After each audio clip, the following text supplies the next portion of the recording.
Dia tutup pintu, depan saya dia selamba je dia ikut. Dia buka habis, dia berdiri depan saya. Faham. Dia tunjuk lah benda tu.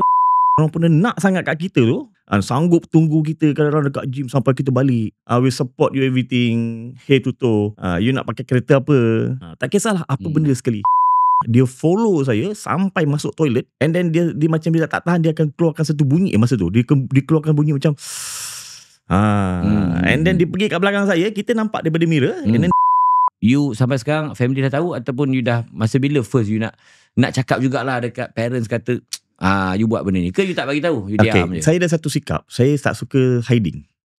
Sebab ending saya tak nak kecewakan orang yang saya sayang tu. So bila dia dah tahu, dia cuma pesan.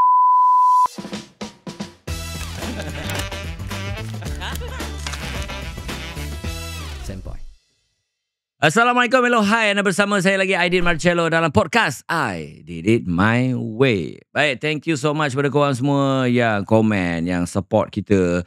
Alhamdulillah, kita punya grow slowly, tapi dah baru lebih kurang dalam 7 bulan lebih kan. So apa yang kita nampak sebenarnya, kalau tak ada support daripada korang, komen-komen yang positif ni kan. Nak kata yang negatif tu sebenarnya adalah episod-episod yang kalau kita keluar tu agak sensitif tu, biasalah berbunyi, manusia kan. Tapi macam mana yang saya bagi tahu, kita ni tak perfect, tapi kita nak share. Setiap guest yang kita bawa ni ada cerita yang tersendiri. Tapi guest minggu ini pun memang lain. Korang kalau aku belum cerita, kalau korang tengok nanti korang terus speculate lah. Biasalah tu kita kan. Tetapi sebelum tu nak ucapkan thank you so much kepada korang semua yang like, follow, share dan juga subscribe di YouTube kita, di versi panjang di YouTube. Yang nak mendengar saja di Spotify pun ada, dan juga di TikTok dan juga Instagram versi pendek-pendek. Thank you so much kepada penaja kita Voltago Solar. Lagi panas, lagi senyum. Sebab apa? Bil korang beratus-ratus ringgit tu boleh kurang sampai 90%. Okay, good investment lah. Nak tahu segala info, korang boleh tengok, check it out dekat Voltago Solar punya social media. Okay, minggu ni kita nak terus kepada seorang lagi jejaka tampan, jejaka. Aku tengok dia macam baju nak pakai pun macam nak pecah kan. Tapi mungkin dia cerita ni pun kali ni pun pecah juga. Kalau korang, aku suka makan jambu. Ada 2 jenis jambu je yang ada. Jambu ayak ataupun jambu batu. Kali ni aku bawa korang jambu sado. Itu dia. Tak lain tak bukan Mr. Is. Alhamdulillah, terima kasih. Right. Sorry aku opening pun macam dah bukan bahan, kita nak vibe tu. Sebab kita lebih kurang sama umur kan. Walaupun aku dah tua. Okay, sebab apa? Bila penonton I Did It My Way podcast yang tengok ni, sebab dia orang tahu podcast kita ni kita banyak cerita pasal journey. Dulu the last Abang Sado yang kita bawa, yang kita pernah bawa pisang lah. So orang pun sama ke, orang tengok pisang dengan potato, orang dah speculate macam-macam. Tapi bila dia tengok semua part tu, baru dia tahu, oh sebenarnya kisah hidup orang ni lain-lain. Macam Is juga. Okay, sekarang ni macam ni tau. Ni nak relate sikit dengan dunia sekarang ni. Semalam kita orang daripada Johor datang ke sini, berhenti kat RNR. Ni berita benar berlaku tau. Kita orang tengok-tengok kan, tengah makan, dia rasa jijik sikit. Sebab apa tau, ada satu meja kat sebelah sana, geng-geng yang pendatang asing kan, kita tengok dia macam biasa-biasa, Bangladesh ke Pakistan tak ingat kan. Tapi di depan tu ada geng-geng yang macam lembut-lembut, adik-adik baru nak naik ni kan. Lepas tu dia bersweet-sweet, macam buat muka-muka manja-manja. Ini dah jadi normal ke benda ni kan. Tapi macam mana Hang Is? Hang sebenarnya jantan yang sejati, tetapi disebabkan ada muka kejambuan sikit dan berbadan sado, aku rasa kau memang menjadi perhatian yang ramai. Sangat. Sangat. Okay, first kali sebagai manusia biasa kau berjalan, macam mana kau nak membiasakan yang tidak biasa tu? Tak pelik ke jalan orang duk tengok macam mana? Cuba kau cerita sikit. Untuk first punya masa kita nak adapt dalam dunia macam tu, masa kita dah ada orang panggil perwatakan yang nampak macam boleh dapat tarikan daripada semua orang golongan lah. Golongan. So kita rasa macam a bit awkward lah.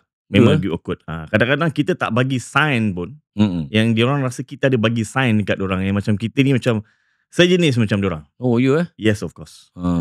So benda ni berlaku sebenarnya bukan pada masa saya ada badan ni. Benda ni dah berlaku lama. Sebelum masa tu zaman nasi kurus lagi. Oh ya? Yes. Sebab muka lah, orang kata macam muka jambu. Betul. Tapi tak, okay, macam contoh bila kita dah buat badan. Kalau zaman saya dulu 80s kan, bila kita tengok geng-geng pergi gym badan, memang kita tahu ni memang abang-abang hardcore buat gym, memang abang sado. Kita takkan relate kan dia dengan macam yang lembut-lembut, faham tak?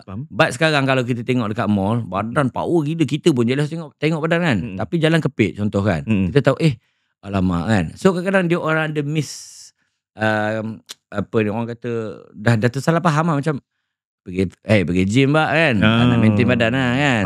So mungkin dia punya pasangan dia suka badan begitu. Dah jadi rutin pula kan. So you sebagai lelaki yang straight ni, macam mana you mengharung benda ni? Dia tak nak terpaksa harung je lah sebenarnya. Sebab benda tu kita tak boleh nak elak. Tak boleh nak elak. Sebab kalau saya cerita macam zaman dulu pun sebab kita boleh perasan kalau macam seseorang tu sejenis, dia boleh nampak macam contoh macam dia perwatakan macam perempuan. Tapi dia lelaki, kita dah aware benda tu. Betul. Tapi yang sekarang ni pula, yang jenis kita nampak dia macam lelaki tu lain. Tapi sebenarnya dia bukan. Dia dekat dengan kita because ada something yang dia nak daripada kita. Zaman saya, masa saya kurus dengan zaman saya sekarang is totally different. Sekarang dia lebih hardcore. You Lebih hardcore. Hardcore macam mana? Cuba Hardcore daripada segi jenis diorang punya nak tu, diorang punya nak sangat kat kita tu, dia boleh offer macam-macam. Dia tak macam zaman masa saya kurus. Zaman kurus dia macam try je. Tapi sekarang ni dia boleh offer kita macam-macam. Sanggup tunggu kita kadang-kadang dekat gym sampai kita balik. You Ya. Offer macam-macam tu antara apa? Dia tahu berkait. So far contoh macam sekarang dunia bina badan ni memang memerlukan duit yang sangat besar lah. Kena buat badan. So diorang tahu umpan daripada segi duit tu memang nombor satu. So diorang offer macam-macam lah. I will support you everything, head to toe. You nak pakai kereta apa, you nak dari segi macam mana, I support you punya supplement punya gym. Tak kisahlah apa benda sekali. Apa yang dia nak sebenarnya? Benda tu of course nak temankan dia lah. Tu normal lah. And then saya nampak bila dah tukar nombor telefon dan kita rasa macam ni kawan. Tapi lama kelamaan dia rasa bunyi dah macam ke arah lain, cerita pasal personal. Tidur dah cerita pasal mimpi-mimpi basah. Saya rasa macam dah lain dah ni. Lepas tu saya dah mula red flag. Lepas tu offer lah. Bila dia offer, lama-lama dia macam dia tak dah berapa lama, macam maybe dalam sebulan 2 bulan dia kawan macam dia tak boleh tahan. Dia beritahu sebenarnya macam ni, saya minat awak macam ni. So macam mana kau nak potong padahal dia tahu kau pergi gym yang sama? Yes, dia macam mana saya berkawan dengan semua orang. Saya kena beritahu yang saya ni berkawan dengan semua orang, tapi saya ada had saya. So saya memang kena avoid. Kalau tak nak juga saya memang tarik diri, lock semua. Itu je lah cara. Itu je ada tak sampai secara fizikal di gym macam kena tarik ke, kena rubber ke? Hampir. Yang kalau kena rubber zaman saya kurus. Zaman saya kurus sampai diorang kejar. Contoh macam ada satu kisah dulu waktu zaman saya belajar, saya hanya menggunakan public transport. Daripada KL Central tu saya naik KTM sampai ke Kelang, dia follow saya sampai masuk toilet. And then dia macam dia tak tahan, dia akan keluarkan satu bunyi masa tu. Dia keluarkan bunyi macam and then dia pergi kat belakang saya, kita nampak daripada mirror, and then dia rubber kita selama zap. Itu waktu kurus. Lepas tu dia caw. Dia masuk toilet. Dia follow sama-sama. Lepas tu dia masuk toilet. Dan lepas tu saya pun terus gerak because zaman tu kurus. Tengok orang ni pun besar, takut lah. Memang risau, tapi memang lelaki. So bila zaman sekarang pula, dia tak meraba, tapi dia lebih, kalau macam contoh saya masuk fitness dulu, yang ada zaman-zaman masa saya baru naik, masa tu badan dah ada, six pack dah ada.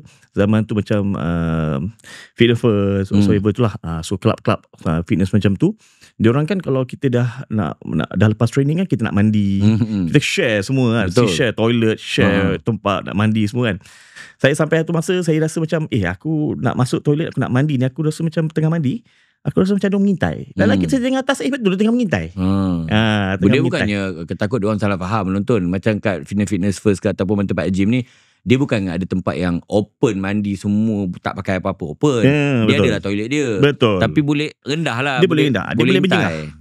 Tak atas bawah. Sebab benda tu bukan janji dia dapat tengok. Janji dapat lepaskan kepuasan dia tu. Itu belum cerita sauna. Sauna saya tak berani masuk sebab saya pernah kena sekali. Aduh. Pernah kena Pernah kena. Open lah sikit. Pernah 18 tahun kan. 18 tahun saya dalam bidang ni kan. Apa benda yang saya tak pernah kena. Cuma belum sampai ke tahap macam saya nak jump tu dunia macam tu lah. So tapi usaha untuk diorang drag tu memang banyak.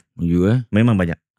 Cuma kita je lah kena pandai nak bawa dan positionkan diri kita. Contoh lah macam you dalam keadaan sauna tu, kita tengah relax, berasap semua kan. Paling tinggi pakai seluar dalam je lah. Boxer lah. Boxer lah kan. Kadang-kadang towel saja. Kadang-kadang towel saja. So benda yang paling teruk pernah terjadi tu, ada orang rentap towel tarik macam tu. Rentap tak ada, tapi yang dia tak pelakukan pada saya. Tapi dia tunjuk apa yang dia ada. Dia tease lah. So macam dia tutup pintu, Depan saya dia selamba je naked.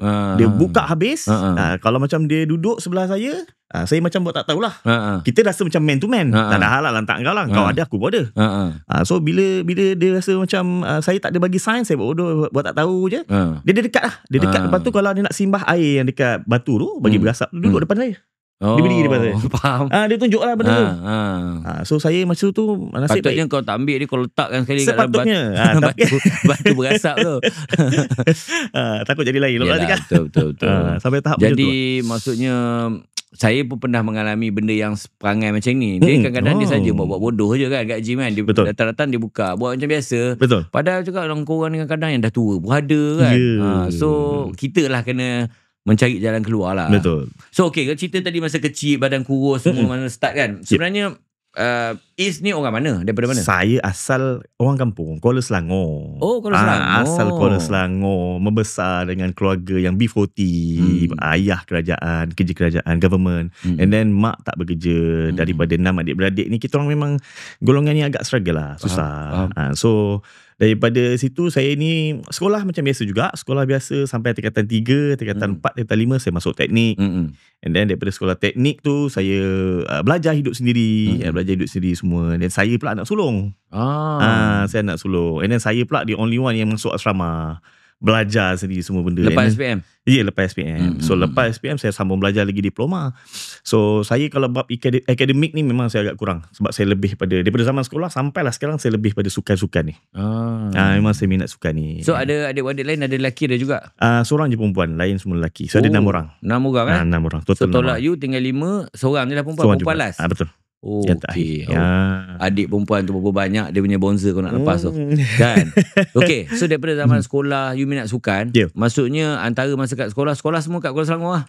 Saya sampai tingkatan 3 saja. Sampai tingkatan 3. Lepas tu 4-5 saya pergi ke Kajang teknik. Sekolah menengah teknik. Okay, faham. So sport apa yang you paling suka? Saya masa paling suka masa tu archery. Selepas balapan zaman sekolah saya terus masuk archery. So track pun you lari juga lah? Semua. Sprint semua lah? Semua. 100, 200, 4x100, 4x400. Masa tu kenal lah what saya ambil? Kenal. Okay. Lepas tu archery archery. Ada tak sukan yang bawa you kepada peringkat negeri ke, wakil sekolah? Bola. Oh, bola. Semua kau tiba Semua apa jenis sukan. Kecuali macam bola tampar, bunyi macam melibatkan ada ni, saya tak ada. Saya tak join. Okay, faham. So, cerita pasal bina badan ni. Okay. Bila start sekolah tu, masa bila first yang Is nampak, weh, macam cara nak buat badan, macam six pack, ataupun dia pengaruh movie ke time tu? Nak tahu juga macam mana you boleh terinspirasi nak buat badan. Untuk buat badan tu. Okay, actually benda ni berlaku pada tahun, tak silap saya lah, tahun 2006. 2006. Dan di mana saya macam saya beritahu, saya daripada dulu sampailah saya 2006, 2007, 2008 tu saya memang agak kurus. Sampai saya macam di body shaming. Kurus memang kurus sangat. 49, 48 kilo. Kalau angin tiup pun memang bergerak. Belum tiup saya dah tumbang. Sampai tahap macam tu. So di body shaming saya selalu boleh katakan kalau ada girlfriend pun, kawan-kawan girlfriend ni pun jadi macam sebab ketika masa saya bertunang dulu, masa tu zaman tu memang saya kurus juga. Bertunang selepas sekolah lah? Selepas sekolah. Saja tanya. Saya bertunang masa tu 2000, tak silap saya 2011, 2010 macam tu lah. So tak silap saya lah. And then saya dikenalkan oleh kawan-kawan dia. Masa kenalkan kawan-kawan itu, masa zaman saya kurus juga. Memang masih kurus lagi. And then ketika tu kawan-kawan dia rasa macam, kau ni, dia cakap dekat saya punya tunang, dia kata, kau punya tunang ni apa, pengkit ke? Yelah, muka jambu, kurus pula tu. Rambut panjang. Masa tu saya kerja dekat Sunway. Lepas tu exposure dia besar. Bila exposure besar, saya berkawan dengan semua orang. Saya tak pernah menilai siapa-siapa, tak pernah judge. Saya berkawan dengan semua. Saya seronok berkawan. Siapa-siapa pun saya berkawan. And then memang kalau duduk sekali dengan kawan-kawan dia orang, saya selalu di body shaming lah. Apa ayat-ayat body shaming ni? Budak-budak sekarang pun masih lagi ada tau orang yang kena body shaming ni. Sama ada kau besar ataupun kau terlalu kurus. Antara ayat-ayat yang mangsa sendiri kena kan, mungkin you boleh cerita. Apa ayat-ayat yang diorang cakap yang you rasa macam koyak san? Tajam kalau macam zaman saya kurus, kau ni ambil barang ke? Oh ya kau ni ambil barang ke? Besar-besar macam tu pun diorang dah sound macam tu Yeah. Umur-umurnya tu macam diorang macam Saya rasa macam tak tahulah, dia orang rasa macam berani nak cakap macam tu because dia tak ada pernah nak jaga ilmu korang ke apa benda kan. Kalau setakat benda macam ni, kau ni tak cukup makan tu biasa. Kau ni tak cukup makan, kau ni apa, susah sangat kan kau ni makan Maggi je ke, tu biasa. Tapi kalau sampai kau ni ambil barang ke, so bagi saya macam dia touching tu dalam sikit. So benda tu tak buat. So kita dituduh macam tu, jadi macam tak best. So bila benda tu berlaku, jadi saya triggered untuk buat badan sebenarnya. Ketika tu saya triggered untuk buat badan. Tapi belum sampai lagi wahyu tu. Faham. Belum lagi, cuma dapat je. Aku rasa kena buat badan lah. Aku rasa kena buat juga. Tapi belum sampai wahyu tu. Sampai saya tukar kerja. Masa saya tukar kerja tu, saya berkawan dengan seseorang ni, yang dia ni suka peli saya. Sama juga, dia tak body shaming, tapi dia suka peli. Kau ni badan tak cukup khasiat lah, zat tak ada langsung lah. Apa kata kau ikut aku pergi main gym, dia kata macam tu. Tapi sebelum kau ikut aku pergi gym, kau beli satu produk ni bagi tambah sikit berat badan kau. Saya pun macam tu, saya rasa 2 bulan lepas baru aku kena body shaming. Bila dapat macam ni, saya rasa jadi macam ini spark aku untuk aku jadikan motivation, semangat lah. Aku go. Masa tu umur apa? Saya umur dalam 25-26 macam tu lah. Masih bertunang time tu? Masa tu bertunang. Masa bertunang lah. Masa bertunang. Faham. And then you start lah begini? Saya start. Saya start lah. Beli dumbbell. Beli dumbbell satu. Duit tak ada. Zaman-zaman tu gaji pun tak cukup. Duit sebelah je. Sebelah lagi pinjam kawan. Sampai sekarang tak pulang. Boleh buat frame lah. Sebelah lain. Tapi dumbbell tu memang ada lah. Berbekalkan dumbbell tu, saya train dekat rumah. Bila saya train dekat rumah, slowly nampaklah sedikit. Dia tak sama macam dengan apa yang kita nak. Kita dalam masa sama kita buat research, tengoklah benda-benda media sosial. Macam zaman tu ada Facebook, ada YouTube. Saya tengoklah, tak nak macam ni besar sangat. Tak nak aku nak. Masa tu mesti akan buka apa ni, gambar Arnold Schwarzenegger. Ya, tu biasa. Tu biasa lah. Tu biasa. Lagi yang lain Ronnie Coleman. Zaman-zaman tu daripada luar je lah, inspirasi kita orang. Lepas tu kalau lain Van Damme. Itu lebih pada dia macam, saya tak ke arah situ, tapi nampak badan tu okey lah. Tapi lebih ke arah macam WWE punya. You memang minat ke situ? Ya. Orang besar-besar sikit lah. Sebab kita ada sifat nak revenge masa tu tau. Kau tunggu. Kau tunggu nanti aku langgar kau dengan chest kiri je. Dan yang best part tu, saya dapat revenge tu. Dapat revenge tu. Kena simpan kejap lagi. Okay, so training ni because bila you into fitness ni kan, tak payah cerita buat badan. You cerita nak fitness, nak berlari, nak keep on hari-hari fitness pun, motivasi memang sangat kena tinggi. Dia mesti kena ada spark, satu inject yang you rasa kat dalam hati macam, aku kena buat babe. Orang offer aku nasi lemak pun aku rasa macam berdosa aku nak makan. Tak boleh sebab you faham tak? You ada satu gila. Sam, bagi tak makanan tu. Alang-alang kan. Sebab dia ada bawa kontraktor dia datang, bos dia kat sini. Kau tengok ni, kau boleh hidup tak makan benda ni?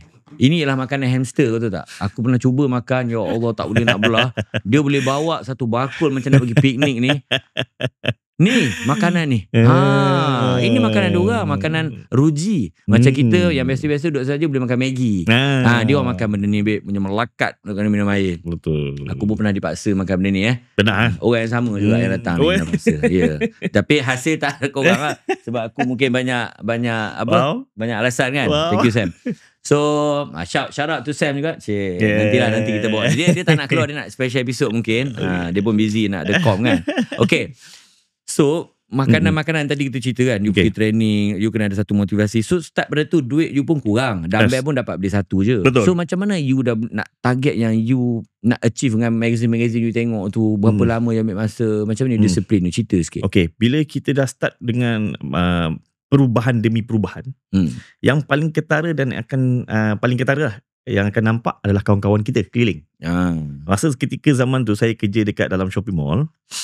So kawan-kawan ni ramai. Ada banyak-banyak dia orang punya sektor department. So contoh paling besar masa tu yang banyak tegur saya daripada guard house security lah. Guard house security punya ni kan.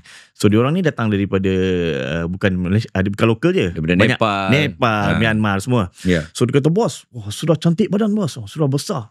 So dia orang pun tanya saya nak beli apa, nak makan apa, kenapa boleh jadi macam ni. Dalam 3 bulan 4 bulan sudah nampak cantik bos, sudah nampak besar sikit. Nampak ketara lah. So saya pun tiba-tiba benda ni aku boleh jual lah suplemen ni. Sebab saya beli suplemen tu yang dia kata kau pergi bercari suplemen ni. Masa tu ketika tu zaman tu saya agak cautious juga sebab because of harga dia terlalu mahal. Saya kena cari dekat JNC saja. And then sampai satu masa saya rasa saya kena cari alternatif lain untuk dapat yang murah sikit. Janji mass, maknanya mass punya produk tu. So saya cari pergi kat FB, jumpa, harga dia murah sedikit, dan daripada platform tu lah saya jual dekat yang dekat Target market dah dapat dah. So kadang-kadang dalam 2 minggu tu saya dapat 10 orang. Okey tu banyak. So kat situ saya beritahu dia awal, harga dia sekian-sekian tau. Aku tap sekian-sekian untuk dapatkan aku punya duit minyak. Contoh macam tu lah. So saya collect order. 1 minggu saya beli. 1 minggu saya beli. So sampai saya deal dengan orang yang supplier ni, saya kata saya nak ambil banyak-banyak. Sampai saya letak kat rumah. Saya jual kat rumah. Tapi saya bekerja. Dengan hasil duit tu, saya develop. Saya pergi ke gym macam dekat Freedom First tu. Saya daftar. Untuk saya nak naikkan level lagi. Dah mampu atau dah mampu. Masa tu tak murah tau. Mahal. Minimum 100 lebih. 100 lebih. So dengan berbekalkan target market yang ada ni, so saya pergi pula dekat Freedom First. Freedom First pun rupanya ada lagi market kat situ yang diorang tanya kita. Diorang adore dengan kita. Cepat ni badan kau naik. Tapi market berbeza tu. Sebab market mungkin dia try personal dengan try ni. Kalau guard tadi tu mungkin dia ikhlas. Mungkin ikhlas. Bang, badan cantik, saya mau jadi macam abang punya badan. Macam cantik. Di sana, bang, badan cantik bang. Lain pula cerita dia. Banyak ekstra. Tapi sekarang ni masalah nak tanya, guard yang ambil kau punya barang tu, masa lepas beberapa bulan tu dia sadar ke tak? Dia sadar. Dia sadar? Dia sadar. Dia sadar. Yang paling best part tu, bila saya jumpa yang kawan yang supply kat saya ni, dia kata, why not kau suggest yang ni pula, keratin, BCA, dia kau tambah lagi. Saya pun suggest lah, dia pun beli. Dan saya pun pakai. So bila benda tu nampak, dia pun nampak, kawan-kawan yang lain pun nampak. Jadi makin ramai. Bila makin ramai, daripada dumbbell tu saya beli barbell pula. Ada duit. Faham. Lepas tu daripada ayam yang saya makan setiap hari, saya beli berbekalkan 2-3 ketul ayam, saya dapat beli ikan, ayam dan daging. Daripada hasil duit tu. Situlah saya dapat develop badan saya tu. Become more better. Masa you buat semua ni, takkan hanya reason untuk revenge je kan? Betul. Sebab you dah nampak badan pun dah nampak cun. Betul. Lepas tu dekat office pun dia punya confidence level tu pun dah up. Betul. Dia macam bila kita ada hasrat ni, kita simpan kat dalam hati. Macam kita nak kurus lah, contoh kita nak kurus. Lepas tu bila kita dah usaha, kita tak cakap dengan orang. Tapi dah 2 minggu 3 minggu aku dah takkan tak ada siapa pun cakap dah nampak kurus Weh, masa tu kau boleh down babe. Memang aku dah 2-3 minggu macam ngapa makan semua macam tadi contoh kan. Lepas tu tak ada siapa pun tegur kan. Sampai kita nak serius lah, korang tak nampak aku kurus ke? Takkan kita nak tanya orang kan. Macam you buat badan, bila you dah buat, you akan nampak orang tegur, you punya badan sudah cantik. So you akan lebih ni kan. Masa tu you kerja apa yang bila you dah badan dah sedap sikit tu, yang dah boleh berjaya beli. Bila daripada macam saya kata nak kena bayar monthly yang agak mahal ketika tu, so saya dah beralih arah untuk kurangkan sikit kos daripada tu, untuk lebihkan sikit daripada kos lain, makanan whatsoever lah. And then saya pergi berhijrah ke gym Shotlot dengan harga yang lagi murah. So dah tahu nak buat apa dah. Sebab saya tahu saya dah berbekalkan ilmu dengan duit financial yang ada ni. So saya kurangkan kos daripada situ. Saya pergi dan saya nak cari ilmu untuk belajar lebih lagi. Ketika tu barulah saya berjinak macam mana saya nak buat badan yang lagi detail. Dan kebetulan dekat dalam gym tu pula, orang yang ada semua yang masuk competition. Yang memang hardcore. Lagi hardcore, lagi berpengalaman, lagi otai. Dan ketika tu jugalah saya belajar daripada segi barang-barang yang lagi advance. Macam tapi bila barang-barang lebih advance tu, mungkin ada risiko yang lebih advance lah. Of course. Tapi you memang sedia tempuh je lah ni, sebab you dah ada target. Dia macam ni, bila kita dalam satu fasa, bila kita dah nak masuk competition, kita tahu risiko-risiko tu tau. Kita tahu. Dan masa tu kita tak peduli pun risiko tu. Kejap. Macam mana you boleh fikir sampai nak masuk competition? First kali sebab revenge. You dah buat. Tak apalah jadi badan sedap, korang cakap aku kurus sangat. Sekarang aku dah sedap.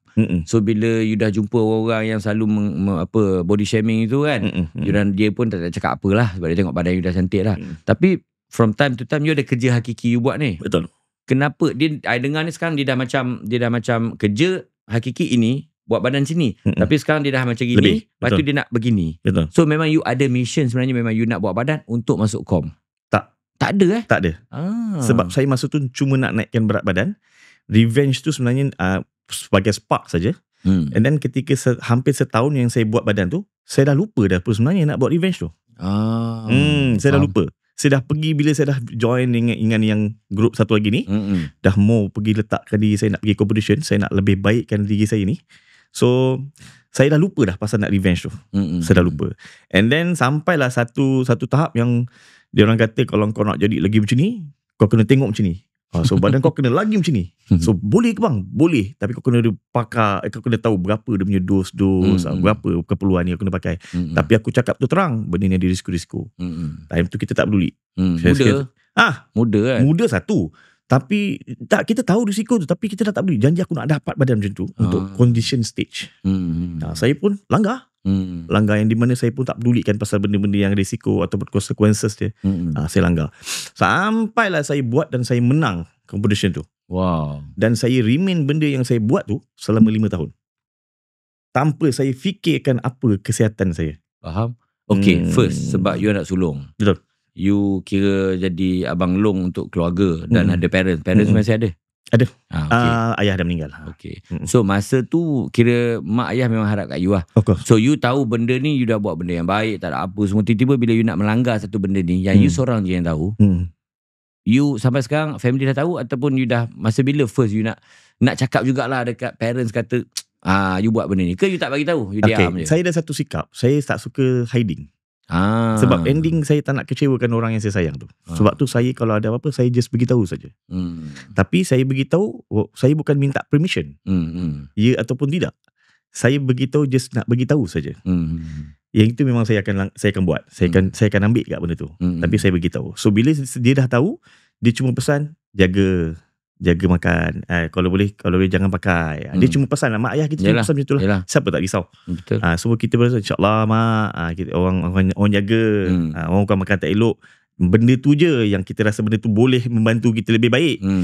Dengan harapan mindset kita, sebab kita jaga makan, tak makan benda-benda yang berminyak, tak makan konon lah. Padahal benda tu pun sama je meruin benda yang lagi teruk sebenarnya. Faham?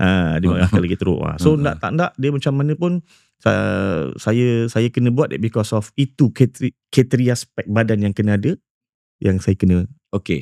Kita cerita pasal first com yang you masuk ni. Okay. Siapa yang ajar you? Sebab you tak ada kawan lagi time tu. So bila jumpa dalam tu semua abang-abang otai-otai yang tengah tu. So diorang lah jadi coach you. Betul. Diorang yang guide saya. Diorang kata badan kau ni memang spek memang dah cantik ni. Okay. Apa kata kau masuk satu pertandingan yang di mana pertandingan tu pertama sekali kat Malaysia yang tidak memperlihatkan kaki. Ni pinggang atas dia, pinggang kat atas, badan kat atas. So kita pun berbekalkan dengan apa yang ada ni, macam kita rasa pun kita power kan. Best ni. Pakai jeans saja is dia kata. Kau try masuk. Bulan berapa bang? Dia kata bulan 5. Masa tu saya diberitahu ujung bulan 2. So saya ada masa dalam 2 bulan lebih untuk saya prepare com bulan 5 tu. And then saya masuk the first com tu lah. So saya masuk first com yang paling tak sangka tu. Selepas setahun lebih tu lah, saya buat badan terus masuk com. Saya menang semua. Saya menang semua kategori. Semua kategori. Sebabnya saya menang daripada segi saya punya kategori. Dan lepas tu dengan overall. Lepas tu satu lagi tambahan untuk the best appearance. So saya menang the best appearance juga. Tapau semua. And then ketika tu, zaman tu pula yang di mana macam saya beritahu tadi, kita ni orang golongan B40. Tiba-tiba dapat cash banyak. Banyak tak masa tu dapat? Boleh lah 2,000 lebih. Ui, banyak tu. Sebab dia campur semua. Lepas tu dengan hamper, dengan supplement lain. Itu jadi macam culture shock. Lepas tu yang paling best, dengan duit tu lah saya kahwin. Faham? Duit yang saya masuk competition sepanjang tahun 2000 berapa tu, duit tu lah saya kahwin. Faham. And then yang saya kata pasal revenge tadi tu. Yes. Selepas tahun lebih tu, bila kita nak invite yang kawan dia tu, yang tunang saya punya kawan tu, dan nak jadi isteri ni. Dia datang masa kat majlis perkahwinan. Time tu saya revenge. Mantap lah kau punya Suri ni. Dia boleh revenge saya time nampak, tu. ini ngam revenge ni. Masa tu zaman tu memang saya pun tak sangka dan ayah saya pun tak sangka. Crowd kita orang expect macam sekian-sekian. Rupanya dia bila saya invite kat dalam Facebook, ramai datang. Buat dekat Kuala Selangor lah. Buat kat Kuala Selangor. So kita boleh buka lah cerita ni. Dah nak start kahwin dah ni. Boleh. Boleh lah. Boleh. So macam mana you punya wife yang you tu buat badan juga? Dia tak buat badan. Dia tak buat badan. Mana tahu kadang-kadang bodybuilder dia kahwin bodybuilder. Tak, dia memang orang paling tak suka. Posing kan. You posing dulu yang, you posing. Posing kan. Tak boleh lah, tak ada kerja. Anak menangis, kita duk posing je kan. Ketika tu pak saya tak ada anak. Faham. Saya kahwin tak ada anak. Untuk first year, second year, third year, sampai tahun keempat. You kahwin berapa tahun? Saya dengan 4 tahun. 4 tahun. 4 tahun tak ada anak. Ni kawan wife tu kawan kenalan lah. Dah lama. Masa sekolah lagi. Tak. baru. Masa saya buat tu pun masa saya kenal dia pun masa tu saya baru nak start buat badan. Dan dia tak suka pun saya buat badan. Masa kurus tu lah yang masa kena peli tu. Ya, kena peli tu lah. Baru nak ni lah. Tapi masa you dah start kerja dekat shopping mall, kerja lain dah start buat tu, relation okey lah. Okey. Dia lagi rasa macam wow. Tak ada. Dia tak ada. Dia tak impress pun. Sebab apa? Saya ni bila saya dah buat badan, saya lupa dia. Penyakit juga. Saya lupa dia. Ya, betul. Orang kalau gila motor, gila bina badan kan, dia akan marah orang gila motor ni. Sebab dia kata, adik kau mana tahu kau tak naik motor. Kita orang gila motor, kita orang pergi sekali dengan bini kita orang ride. Itu yang bawa bini lah. Ada yang alter seat 2 jadi 1 tak nak bawa kan. Kita nak pergi tarik session je dekat Genting kat mana kan, kena tinggal. Itu nanti diorang komen lah kat bawah. Kita zaman-zaman dulu dah stop lah. Okay, tapi memang sibuk buat badan sampai bini pula masa tu awet lagi. Tunang lah. Saya lupa. Sampai anniversary, habis birthday dia semua saya lupa. Birthday saya birthday kau pun lupa. Birthday saya pun saya lupa. Aku rasa salah ubat kau ambil tu. Terus lupa bini. Ketika tu tak ada ubat apa-apa, suplemen saja dengan makan. Suplemen je. Sebab masa tu direction saya fokus nak buat badan je. Saya nak besarkan badan saya. Saya kata aku tak nak duduk dalam zon skinny ni. Sampai orang kadang-kadang macam saya dah, macam pandang saya atas bawah. Kadang-kadang kat lift pandang atas bawah, macam dia tak ada, saya tak ada macam respect apa benda tu. Tak ada. Tak ada. Beza dengan sekarang. Kurus sangat lah tu. Sangat. Cengkung. Pada orang yang kenal lama saya, dia tahulah saya macam tu. Mengharapkan muka je lah saya tu. Konon je lah. Saya tak ada apa pun. Buat dia kacau, kena kacau je lah. Macam tu. So masa tu kat rumah dah berapa banyak cermin yang full? Cermin saya ada satu je lah kat almari saya tu. Dan cermin tu je lah jadi peneman saya setiap hari. Kau banyak bercakap dengan cermin lah. Cermin rumah, cermin gym. Cermin rumah, cermin gym. Faham. Yang tunang tu pula, apa sebelum kahwin, ayat-ayat yang kau rasa macam aduh memang habis ni, memang tak jadi kahwin aku dengan ni, memang dia dah pasrah kan. Mungkin ada satu ketika scene yang dia rasa tak apalah, kalau you nak sangat kahwin dengan dumbbell dengan gym tu, you kahwin lah. You macam tak peduli dengan I je kan. Mungkin ada that moment yang you rasa sakit juga buat badan ni sampai macam silap aku tak kahwin ni. Saya ni pula satu PL saya ni. Saya jenis tak kisah. Oh ya. Lantak engkau lah. Kalau kau suka aku, kau tunggu lah. Kau terima lah aku apa seadanya. Dan masa tu pula dia okey. Tak sangka bila dah kahwin dia jadi lain. First year, second year dia jadi lain. Dia lebih kepada insecure. Sebab bila kita jadi tontonan umum, tak kisah daripada media sosial ataupun physical, dia dah jadi lain. Tapi saya faham lah. Contoh macam masa you dah menang first com tu, belum kahwin. Lepas tu dah menang, you kahwin. Betul. Lepas tu you mesti akan jadi target jugalah untuk media-media. Mesti bila kena panggil. Time-time dulu majalah apa you dah pernah keluar? Saya masuk Maskulin, URTV. Yang keluar swimming pool tu ada? Yang pegang besi swimming pool tu kan? Is benci seksi. Cynthia kan? Tak ada. Tak ada. Hampir buat shot tu tapi saya tak buat. Saya busy masa tu. Faham? Oh sorry.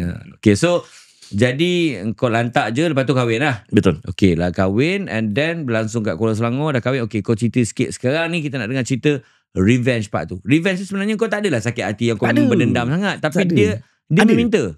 Dia muncul time tu. Dia meminta lah. Ibarat saya macam dia sebenarnya time tu dia dah okay. Within 1 year tu, dia dah nampak saya, dia dah rasa macam aku dah salah lah, aku salah buat ni, aku dah salah peli ni. Dia nak tegur pun seriau segan lah. Tapi dia ucapkan tahniah kat kita bersemua atas kemenangan. Padahal dia nampak kita punya improvement, kita punya kejayaan tu tau. Demi kejayaan yang kita masuk competition tu, dia dah nampak kat Facebook tapi tak pernah wish. Dia follow kita. Tapi bila dekat tu selepas 1 tahun baru dia wish kita. Lepas tu saya katalah, bukan kau pilih aku dulu ke aku macam pengkit ke apa semua. Hari ni kau nak bergambar dengan aku pula.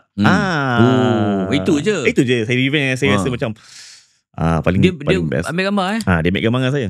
And then yang paling best part tu, dia jumpa saya kat belakang, dia minta maaf. Lepas tu dia minta saya guidekan dia punya pemakanan. Sebab dia dah pergi ke border darah tinggi. Faham. Lifestyle dia kan. Jadi dia punya take away kat sini, kita kena ingat, kita tak tahu kita nak jumpa dengan orang tu waktu bila. Correct. Kita tengok orang, kita jangan judge sebab kita tahu orang tu pun akan jadi siapa pada masa akan datang. Betul. Sebab apa, kalau dia kawan kita time sekolah, time apa, yalah masa tu baru umur berapa, belas-belas, lagi 10-20 tahun kita pun tak tahu jadi apa. Dan kalau kita baik tak rugi pun, kadang kawan kita boleh bantu kita balik. Correct. Betul tak? Betul. Macam Sam lah, dia tolong aku 3-4 orang dah bawa datang ni, aku tak tahu siapa nak bawa lagi kat podcast ni. Sibuk dia nampak. Sibuk main game. Tok Bomo tu kau janganlah bawa. Habis tu runtuh tempat ni kejap lagi. Okey. Jadi bermulalah cerita Is di fasa perkahwinan. Yep. Tapi kau punya bini ni, dia boleh terima ke dengan badan kau yang cantik, sadar, campur jambu, kan? Dengan kau bayangkan lah, kalau kau dah kahwin, kau jalan berdua pergi mall contohnya. Orang macam oi, larat ke? Macam mana? Dia zaman tu kita cuma ada Facebook. Kita tak ada lagi TikTok. Kita belum ada lagi Instagram yang betul-betul ni. Pada zaman tu Facebook saja. So orang nak jumpa fizikal, terjumpa saya dekat mall ke kat mana-mana luar yang straight one on one tu, live tu, susah. Bila diorang terjumpa saya, diorang akan manfaatkan waktu tu untuk bergambar dengan saya. Tak kira lelaki perempuan. So wife saya lah yang akan jadi, kalau dia datang, Abang Is nak bergambar, perempuan atau lelaki. So wife saya ni lah orang yang akan pegang, ambil gambar. Dia yang tolong ambil gambar. Sampai bertahun, 2 tahun, 3 tahun dia dah rasa macam, kenapa macam ni ya? Saya rasa saya macam dah diketepikan. Dia rasa macam tu. Dia rasa macam kita tak anukan dia. Padahal kita memang daripada bertunang, saya dah kata daripada sampai bertunang sampai sekarang aku memang fokus aku buat badan. Lepas tu saya katalah, Pak, you ada masa zaman kita susah. Zaman saya bekerja makan gaji, sampai ada dulu hobi, sampai sekarang hobi yang saya bawa ni dah drag pergi career. Dan ketika tu saya dah ada supplement shop saya.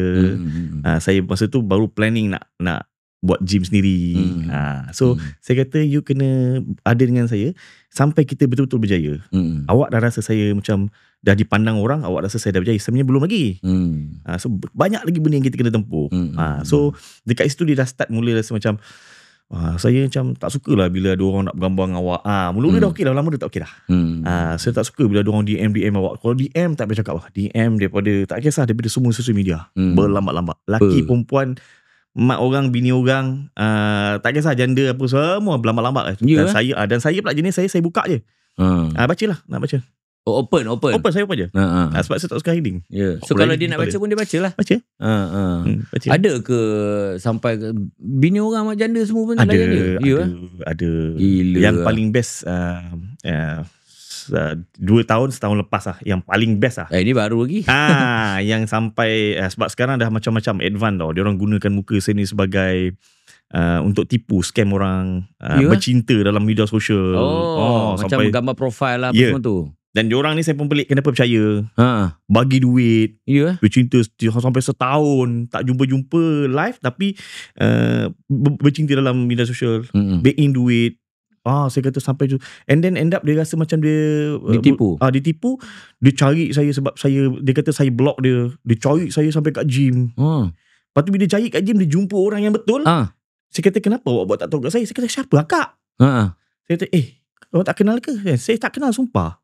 Lepas tu saya tengok dia dah, ni salah orang ni kak, dia tunjuk ni, mesej saya back in duit kat awak. Tengoklah nombor akaun. Saya kata, makan nombor akaun saya, nama saya. Lepas tu dia kata, ya Allah, dia kata, baulah dia macam, masalah sekarang bukan sekali dua, banyak. Bertahun-tahun. Dan sampai sekarang ada lagi. Dan saya dah buat report banyak dah. So you sendiri dah buat report lah, untuk cover lah.